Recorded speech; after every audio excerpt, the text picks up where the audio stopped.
पंजाब में किसान आंदोलन से रेल यातायात प्रभावित। जम्मू से वंदे भारत सहित कई रेलगाड़ियां की गई रद्द। कई रेलगाड़ियों के बदले गए रूट, यात्री हुए परेशान।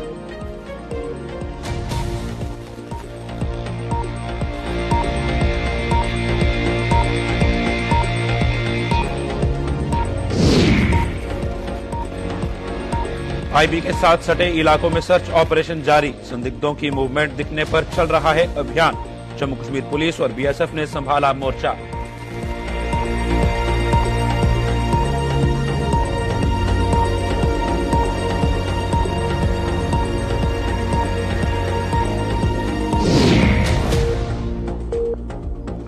कठुआ प्रशासन के फैसले पर लगातार उठ रहे सवाल। निर्माण सामग्री संबंधी फर्निश्ड मटेरियल को तरसे लोग। धड़ल्ले से दौड़ रहे एनएचएआई की आड़ में बाहरी डंपर।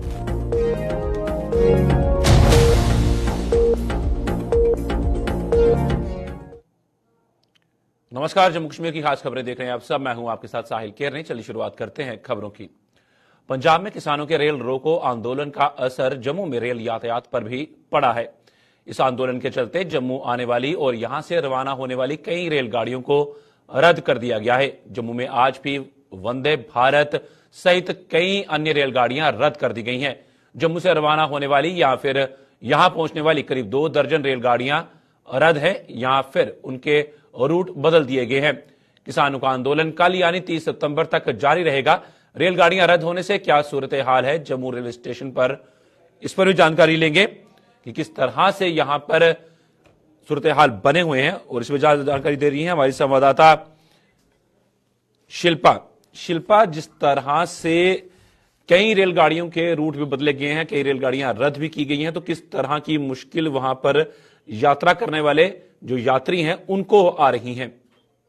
देखिए, रेल रोको आंदोलन जो है वो देखने को मिल रहा है और ये किसानों का आंदोलन 3 दिन रहने वाला है, यानी कि बीते कल, आज और 30 सितंबर, यानी ये 3 दिन जो है वो आंदोलन रहेगा। और ऐसे कई सारे ऐसे क्षेत्र हैं जहां पर किसानों ने आंदोलन किया हुआ है। और रेल रोको आंदोलन यानी कि जो किसान है वो रेलवे पटरी पर बैठे हुए हैं और जितनी भी ट्रेनें हैं, यानी कि जो जम्मू से जा रही है या फिर जो जम्मू तक पहुंच रही है, उन ट्रेनों को रद्द कर दिया गया है। कई ऐसी ट्रेनें हैं जिनका मार्ग बदल दिया गया है और कई ऐसी ट्रेनें हैं जिन्हें शॉर्ट टर्मिनेट कर दिया गया है। आपको बता दीजिए, कुछ सूत्र ये बता रहे हैं कि लगभग 14 ऐसी ट्रेनें हैं जिन्हें रद्द कर दिया गया है। माफ कीजिएगा, उनके मार्ग जो है वो बदल दिए गए हैं। 6 ऐसी ट्रेनें हैं जिन्हें रद्द कर दिया गया है और 5 ऐसी ट्रेनें हैं जिन्हें जो है वो शॉर्ट टर्मिनेट कर दिया गया। वंदे भारत की ट्रेन की बात करें तो उसे जो है वो पूरी तरीके से टर्मिनेट कर दिया गया है। और यात्री इस वक्त जो है वो काफी ज्यादा सफर कर रही है।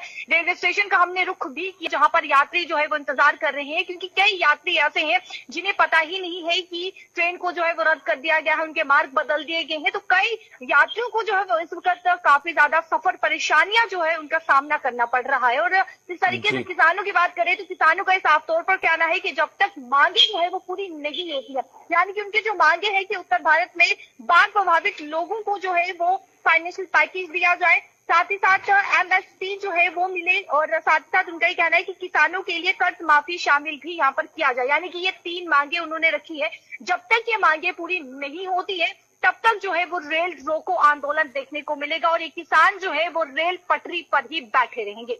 जिस तरह से आंदोलन किसानों द्वारा किया जा रहा है तो यात्रियों को मुश्किल पेश आ रही है, तो इसके लिए प्रशासन किस तरह के कदम उठा रहा है?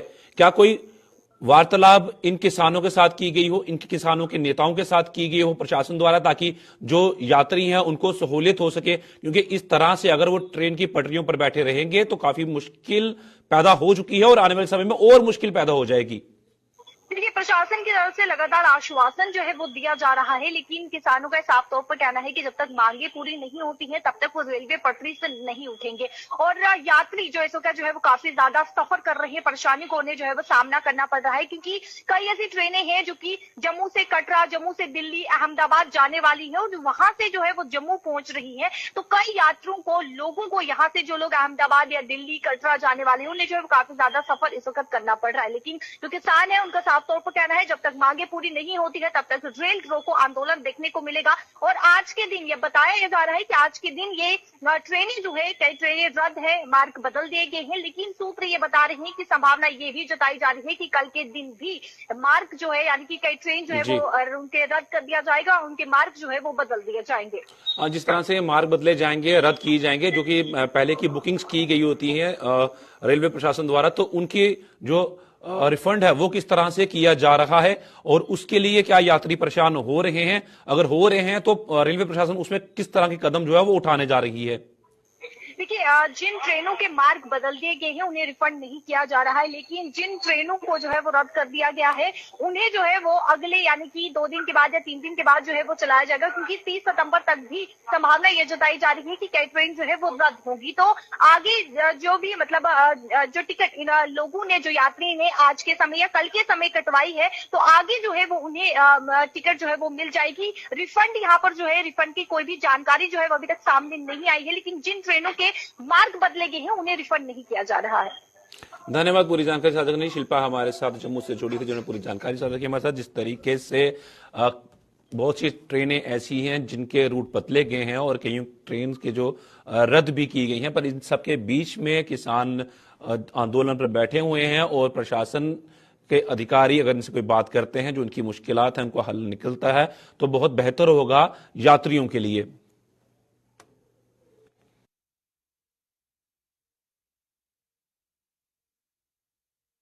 सांबा में अंतर्राष्ट्रीय सीमा के साथ सटे इलाकों में कुछ संदिग्धों की मूवमेंट देखे जाने पर वहां बड़े पैमाने पर सर्च ऑपरेशन चलाया जा रहा है।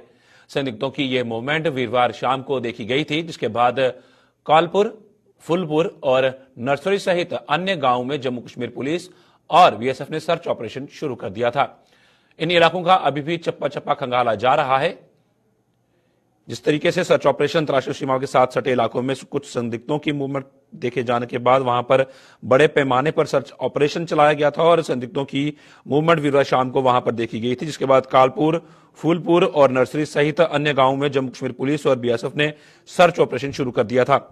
इन इलाकों का भी अभी चप्पा खंगाला जा रहा है और इस खबर पर ज्यादा जानकारी दे रहे हैं हमारे संवाददाता और ऋषि खजूरिया। ऋषि, जिस तरीके से वहां पर सर्च ऑपरेशन चलाया जा रहा है तो संदिग्ध जिस तरह से वहां पर देखे जाने की आशंका जताई जा रही थी, तो अब वहां पर किस तरह की स्थिति है? सर्च ऑपरेशन में और गति लाई गई है या उसको अब संदिग्ध जो है वो दिखे हैं या नहीं दिखे हैं, उसके बारे में कोई जानकारी सामने आई है?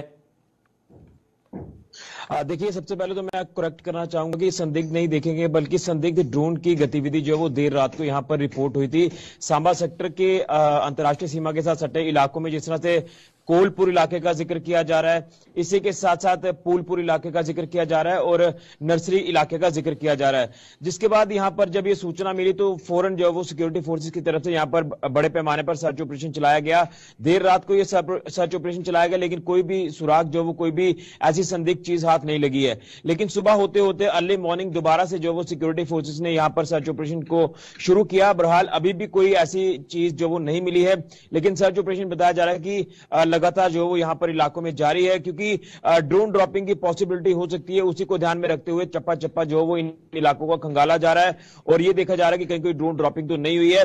लेकिन इससे पहले भी आपको बता दें कि ड्रोन की मूवमेंट कई बार देखी गई है। ड्रोन के माध्यम से हथियारों की खेप यहां पर आई है, ड्रोन के माध्यम से नशे की खेप यहां पर आई है। तो इस चीज से जो वो इनकार नहीं किया जा सकता और इसकी पॉसिबिलिटीज काफी ज्यादा हो जाती हैं। इन्हीं तमाम चीजों को ध्यान में रखकर जो वो सिक्योरिटी फोर्सेस ने यहां पर सर्च ऑपरेशन को बड़े पैमाने पर शुरू किया, जिसमें एसओजी की टीम लगातार इस पूरे सर्च ऑपरेशन को चला रही है। और क्या कुछ और चीजें सामने आती है इसको लेकर इंतजार करना होगा, लेकिन कहीं ना कहीं मैं आपको बताना चाहता हूं इस तरह के इनपुट्स भी जो वो ऐसे हासिल हो रहे थे कि सीमा पार अगर लॉन्च पैड्स की बात करें तो कई आतंकी जो वो सक्रिय हैं, इन्फिल्ट्रेशन की फिराक में है। और कहीं ना कहीं ऐसा लगता है कि कई बार हमने ये भी देखा कि ड्रोन के माध्यम से रैकी की जाती है। तो ये तमाम जो है ये एक पार्ट है इन्वेस्टिगेशन का आप कह सकते हैं, या फिर जिस तरह से सिक्योरिटी फोर्सेस अपनी कार्रवाई को अंजाम में ला रही है, जिस तरह से सर्च ऑपरेशन लगातार चलाया जा रहा है, अलग अलग इलाकों में चप्पा चप्पा खंगाला जा रहा है। तो क्या कुछ इसमें डेवलपमेंट होती है इसको लेकर इंतजार करना होगा। लेकिन ड्रोन की ये जो संदिग्ध मूवमेंट है ये देर रात को यहां पर रिपोर्ट हुई थी, जिसके बाद ये सर्च ऑपरेशन सिक्योरिटी फोर्सेस की तरफ से चलाया जा रहा है सांबा सेक्टर के अंतर्राष्ट्रीय सीमा के अलग अलग इलाकों में। जी ऋषि, बिल्कुल जिस तरीके से ड्रोन की एक्टिविटी वहां पर नोटिस में आई है, तो इसको हम अलग अलग एंगल से जोड़कर देख सकते हैं। क्या पता यहां कोई ड्रॉपिंग की गई हो, यह भी हो सकता है कि वहां पर रैकी की जा रही हो जिस तरीके से ड्रोन से कि किस एरिया में कितना जंगल है, कहां पर हम ड्रॉपिंग कर सकते हैं, कहां से हम घुसपैठ की कोशिश करवा सकते हैं। इस तरह की रैकी भी देखने को मिल सकती है इस ड्रोन की एक्टिविटी से।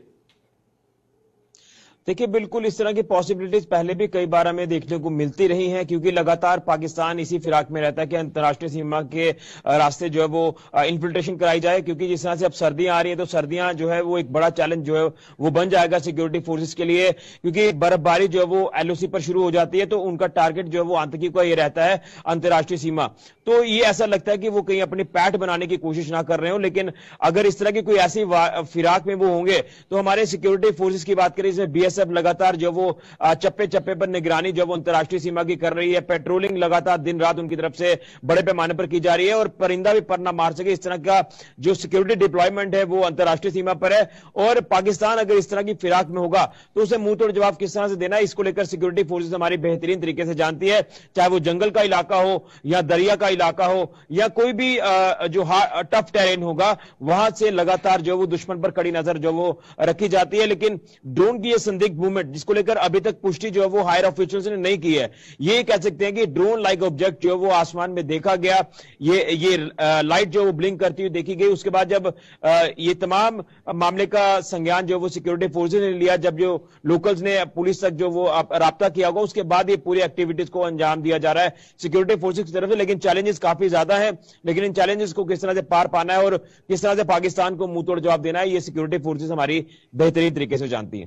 धन्यवाद पूरी जानकारी साझा करने के लिए। ऋषि हमारे साथ सांबा से जुड़े थे, जिस तरह से वहां पे एक संदिग्ध मूवमेंट ड्रोन की देखे जाने की आशंका जताई जा रही थी, और अक्सर पाकिस्तान की तरफ से यही कोशिश रहती है कि घुसपैठ किस तरीके से करवाई जाए, किस तरह से ड्रोन ड्रॉपिंग से नशे की खेप जो है वो एलओसी की इस तरफ आ सके।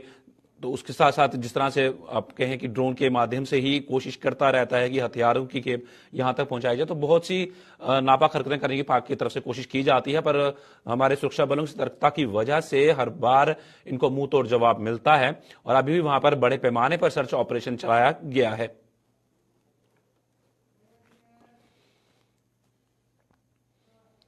कठुआ प्रशासन द्वारा स्टोन क्रशरों को बंद करवाए जाने से स्थानीय लोगों को निर्माण सामग्री संबंधी फर्निश्ड मटेरियल नहीं मिल रहा है, लेकिन शहर के बीचों बीच से रॉ और फर्निश्ड मटेरियल लेकर डंपर बेखौफ धड़ल्ले से दौड़ रहे हैं। लोगों ने भागथली पुलिस नाके के पास कई बाहरी डंपरों को रोक अपना विरोध दर्ज करवाया। उनके मुताबिक इन डंपरों पर national highway authority of India के स्टिकर लगे हैं और ये निजी इकाई को सामग्री सप्लाई कर रहे हैं। क्या है ये पूरा मामला, इस पर जानकारी दे रहे हैं कठुआ से हमारे संवाददाता रंजीव मेहता। रंजीव, जिस तरह से हम साफ तस्वीरों से में भी देख रहे हैं, ये डंपर एक कतार में खड़े हुए नजर आ रहे हैं, तो आखिर प्रशासन इस तरफ ध्यान क्यों नहीं दे रहा है? इसकी सबसे बड़ी वजह क्या है?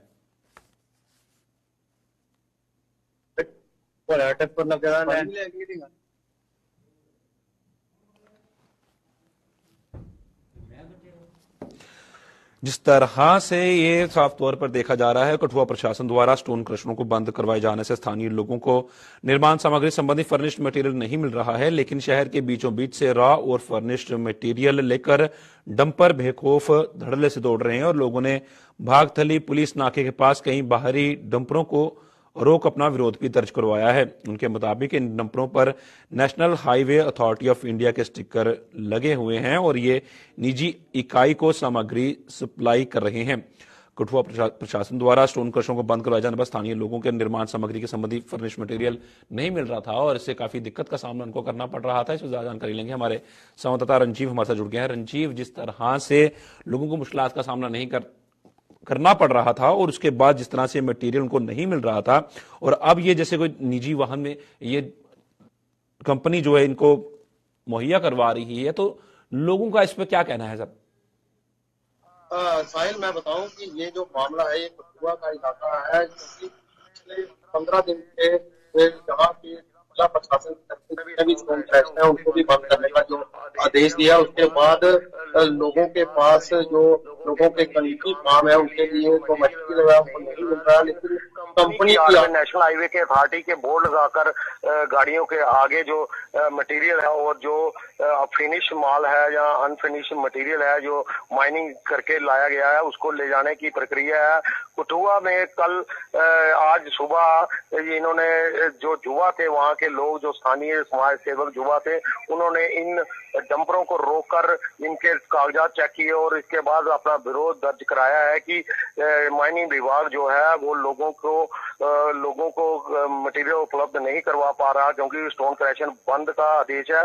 लेकिन उसके बावजूद निजी कंपनी के जो लोग हैं या इंडस्ट्रियल एरिया में जो काम चल रहे हैं उसके लिए मटेरियल जो है वो धड़ल्ले से दिया जा रहा है वैध तरीके से। लेकिन इसके चलते यहाँ पे लोगों को काफी दिक्कतों का सामना है।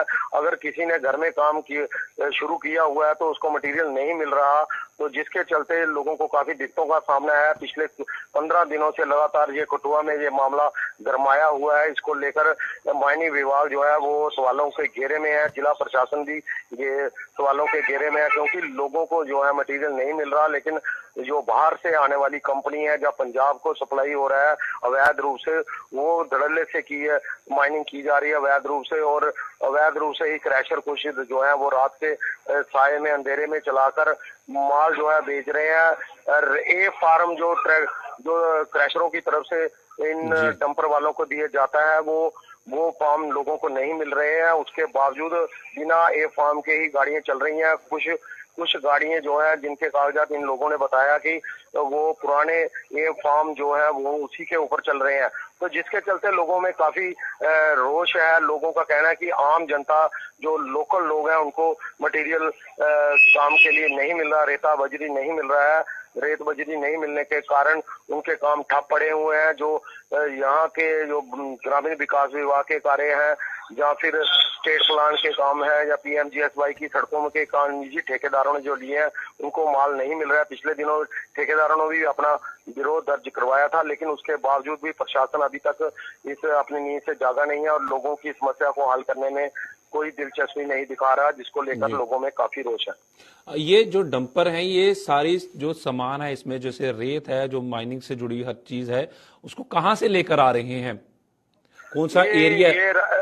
ये जितने भी नाले हैं रावी का हो चाहे उज्ज का हो वहां से लेके आते हैं और कंपनी के नाम पर जो जितनी भी एक्सप्रेस वे में के काम में लगी कंपनी है जहाँ उसके नाम पर ये काम किया जाता है, जहाँ फिर उसके आगे बोर्ड लगा करके उनका काम है, उनका माल जा रहा है। पुलिस भी इनको हाथ नहीं लगाती, जिसके चलते लोगों को काफी दिक्कतों का सामना जो है वो करना पड़ रहा है। आखिर ये पुलिस इनको क्यों नहीं पकड़ती है, इसके खिलाफ कार्रवाई क्यों नहीं करती है, क्यों कोई पूछताछ नहीं की जाती, क्यों तफ्तीश नहीं की जाती? क्योंकि ये गाड़ियां नेशनल हाईवे पर दौड़ती हुई अक्सर नजर आती हैं और इन पे स्टिकर भी लगे हैं national highway authority of India के, तो इसकी तरफ ध्यान क्यों नहीं कोई दिया जा रहा? क्या किसी अधिकारी से इस बारे में कोई बात हुई आपकी? इस बारे में डीएमओ से फोन पर बात करने की कोशिश की, लेकिन उन्होंने फोन उठाया तक नहीं, जिसके चलते लोगों के ने जो लोग युवाओं ने जिन्होंने इन गाड़ियों को रोका है उनका साफ तौर पर कहना है कि जब भी इनसे पूछो या माइनिंग विभाग से जो कर्मचारी जो फील्ड के स्टाफ है उनसे पूछो तो वो इन गाड़ियों के बारे में तो वो कहते हैं ऊपर से प्रेशर है। किसका प्रेशर है ये अभी तक साफ नहीं हो पा रहा। जिला प्रशासन भी नतमस्तक है इन अवैध खनन माफिया के खिलाफ, क्योंकि इन जो अवैध रूप से काम कर रहे हैं उनका काम धड़ल्ले से चल रहा है, लेकिन जो लोग निजी काम के लिए जो अपने घरों के लिए जो मटेरियल लेना चाहते हैं उनको मटेरियल नहीं मिल रहा। ये आज की डेट में कठुआ में सबसे बड़ा मुद्दा बना हुआ है। धन्यवाद पूरी जानकारी साझा करने के लिए। रंजीव हमारे साथ जुड़े थे कठुआ से, जो कि जानकारी दे रहे थे जिस तरह से आम जनता को मटेरियल उपलब्ध नहीं हो रहा है पर निजी कंपनियों को ये उपलब्ध हो रहा है, और जिस तरह से इन वाहनों में ये अब ये इलीगल कहें या लीगल कहें इस पर कोई भी बात कहना आसान नहीं होगा, क्योंकि जिस तरीके से ये स्टिकर इन पे लगे हैं national highway authority of India के, तो आखिर विभाग को इस तरफ ध्यान देना चाहिए, चाहे वो माइनिंग विभाग हो चाहे वहां डीएमओ साहब हो, पर इस तरफ ध्यान देना बहुत जरूरी है।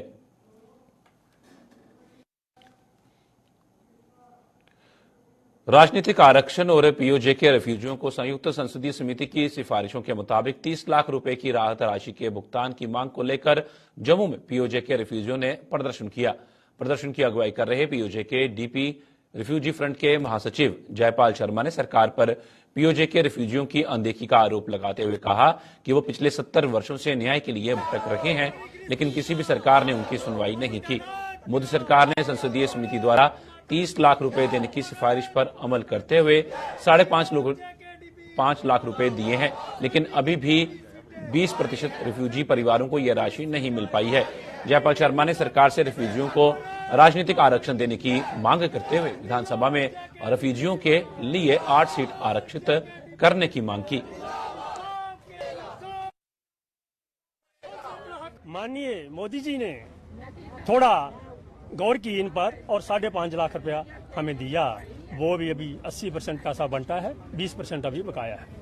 इसके अलावा जेपीसी ने जो रिकमेंड किया था कि इनको 30 लाख रुपया दिया जाए, 24.5 लाख रुपया हमारा अभी बकाया है। उस रिपोर्ट के मुताबिक हम चाहते हैं कि एक ही इसमें सब लोगों को पैसा दिया जाए ताकि लोग अपना कुछ काम काज कर सकें। जो गरीब लोग हैं दर बदर खज्जल हो रहे हैं, कोई किराए पर है, कोई इनकी सुध नहीं ले रहा है, जमीनें इनके पास नहीं है। अब जो गवर्नमेंट को घोषणा कर रही है कि इनको जमीन दी जाए, मैं चाहता हूं सबसे पहले जमीन इन रिफ्यूजियों को दी जाए जो सबसे बेचारे निचले दर पर चल रहे हैं। इसके अलावा गवर्नमेंट ने डिसीजन किया था, हमारे जहां एक कमेटी आई थी जिन्हें डिलिमिटेशन कमेटी, उन्होंने कहा था सीटों के लिए एक सीट हमारी जो है रिकमेंड की जा रही है, जबकि रिफ्यूजी जो है 10 से 15 लाख रिफ्यूजी जो है पीओजे के का। एक सीट किस किस को बांटेंगे? हर बार हमसे वोट तो लिए जाते हैं, हम दूसरे लोगों को वोट दे देते हैं, हमारी कोई सुध अंदर लेता नहीं है। तो हम चाहते हैं कि हमारी कम से कम 8 सीटें जो है वो लोगों को मिले। जिन लोगों के पास जमीनें हैं उनको मालकाना हक नहीं है, उन पर भी कोई दूसरे लोग नजर रख रहे हैं, वो भी दर बदर घूम रहे हैं। हमारे बच्चे अनपढ़ रह गए हैं, इनको कोई रिजर्वेशन नहीं है। हम चाहते हैं हमारे बच्चों को रिजर्वेशन मिले, जिनके पास जमीन नहीं है उनको जमीन मिले। हाल ही में हुई बारिश जम्मू के ब्लॉक मड़ के गांव पानजोड़ और गढ़खाल के सब्जी उत्पादकों पर भारी पड़ी है। इन दोनों गांवों में प्याज और अन्य सब्जियों का उत्पादन करने वाले किसानों के मुताबिक बारिशों से सब्जियों और प्याज की पौध खराब हो गई है, जिससे उन्हें भारी नुकसान पहुंचा है। किसानों ने कृषि विभाग से उन्हें पॉली हाउस की सुविधा देने की मांग की है। किसानों के मुताबिक अगर उनके पास पॉली हाउस होते तो सब्जियों की पौध बच सकती थी, जिससे उन्हें भारी नुकसान ना होता।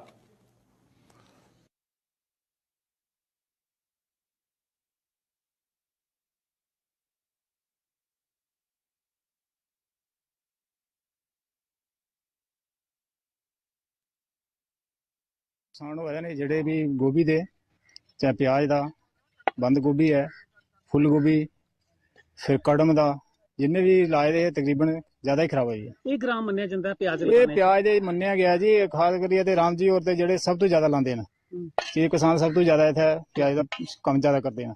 और फुल गोभी मैं भी लाना, लेकिन ये सब तो ज्यादा कर देना, लेकिन अस थोड़ा थोड़ा लाने, प्याज लाने, फुल गोभी लाने, बंद गोभी लाने।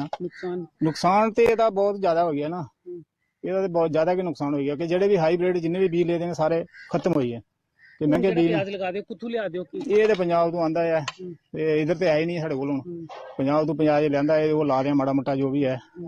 ਇਹ ਤੇ ਕਿੰਨਾ ਟਾਈਮ ਪਾਸ ਕਰਨ ਵਾਲੇ ਲੇਬਰ ਲੱਗੀ ਦੀ ਹੈ, ਲੇਬਰਾਂ ਵੀ ਬੜੀਆਂ ਮਹਿੰਗੀਆਂ ਨੇ ਤੇ ਖਰਚੇ ਖੁਰਚੇ ਪੂਰੇ ਨਹੀਂ ਹੁੰਦੇ, ਇੰਨੇ ਖਰਚੇ ਬੜੇ ਲੱਗਦਾ ਕਿ ਡਿਪਾਰਟਮੈਂਟ ਦੀ ਪਾਲੀ ਹਾਊਸ ਵਗੈਰਾ ਕੁਝ ਦੇਣੇ ਚਾਹੀਦੇ। ਪਾਲੀ ਹਾਊਸ ਤੇ ਖਰਾਬ ਨਹੀਂ ਹੋਣ, ਪਾਲੀ ਹਾਊਸ ਤੇ ਇੱਥੇ ਦਿੱਤੇ ਨਹੀਂ ਏਡੇ ਵੱਡੇ ਕੋਈ ਦੀ, ਆਪਣੇ ਹੀ ਤਿਆਰ ਕਰਦੇ ਨੇ ਉਧਰੋਂ, ਤੇ ਉੱਥੋਂ ਅਸੀਂ ਮੁੱਲੇ ਲਈਏ ਤੇ ਉਹ ਬੜੀ ਮਹਿੰਗੀ ਪਾਉਂਦੀ ਆ, ਉਹ ਤੇ ਨਹੀਂ ਬਾਰਾ ਖਾਂਦੀ। ਤੇ ਬਾਕੀ ਇਧਰ ਤੇ ਕੋਈ ਪਾਲੀ ਹਾਊਸ ਇੰਨੇ ਆ ਨਹੀਂ, ਪਾਲੀ ਹਾਊਸ ਦਿੱਤੇ ਜਾਣ ਤੇ ਵੈਸੇ ਹੀ ਲੋਕ ਥੋੜੇ ਰਾਹਤ ਮਿਲਦੀ ਹੈ ਥੋੜੀ। ਤੇ ਕਾਫੀ ਪਿਆਜ਼ ਵਗੈਰਾ ਲਾਉਂਦੇ ਆ, ਤੇ ਜਿਹੜੇ ਪਕਾਣੇ ਵਾਲੇ ਪਿਆਜ਼ ਹੁੰਦੇ ਉਹ ਪਹਿਲਾਂ ਸਾਰੇ ਪਿਆਜ਼ ਵਗੈਰਾ ਲਾਉਂਦੇ ਆ। ਇਸ ਲਈ ਕਾਫੀ ਨੁਕਸਾਨ ਹੋਇਆ ਸਾਡਾ, ਨਰਸਰੀ ਵਗੈਰਾ ਮੇਰੀ ਕਾਫੀ ਖਰਾਬ ਹੋਈ, ਫੁੱਲ ਗੋਭੀ ਦੀ, ਬੰਦ ਗੋਭੀ ਦੀ, ਪਿਆਜ਼ ਦੀ ਨਰਸਰੀ ਵੀ ਕਾਫੀ ਲਾਈ ਦੀ। ਫਿਰ ਉਹ ਖਰਾਬ ਹੋਣੇ ਨਾਲ ਖੇਤਰ ਸਾਡੇ ਖਾਲੀ ਰਹੀ ਦੇ।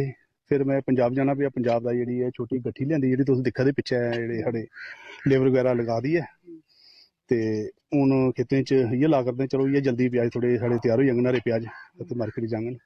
ਤੇ ਬਾਰਿਸ਼ ਨੇ ਕਾਫੀ ਨੁਕਸਾਨ ਕੀਤਾ ਸਾਡਾ, ਬਹੁਤ ਜ਼ਿਆਦਾ। ਤੇ ਮੈਂ ਚਾਹੁੰਦਾ ਕਿ ਡਿਪਾਰਟਮੈਂਟ ਐਗਰੀਕਲਚਰ ਨੈਸ਼ਨਲ ਸਾਨੂੰ ਅਸੀਂ ਹਾਈਟੈਕ ਪਾਲੀ ਹਾਊਸ ਵਗੈਰਾ ਥੋੜੇ ਦਿੱਤੇ ਜਾਣ, ਜਿਹੜੇ ਉਹਦੇ 'ਚ ਪਨੀਰੀਆਂ ਜਿਹੜੀਆਂ ਸਾਡੀਆਂ ਲਗਾਚਾ ਤੇ ਸਾਡਾ ਨੁਕਸਾਨ ਜਿਹੜਾ ਹੋਣੇ ਕੋਲ ਜਿਹੜਾ ਬਚੀ ਆ। ਕਾਫੀ ਮਹਿੰਗੇ ਬੀਜ ਜਿਹੜੇ ਸਾਡੇ ਜਿਹੜੇ ਅਸੀਂ ਪਹਿਲੇ ਨੁਕਸਾਨ ਹੋਈ ਹੈ ਜਿਹੜੇ।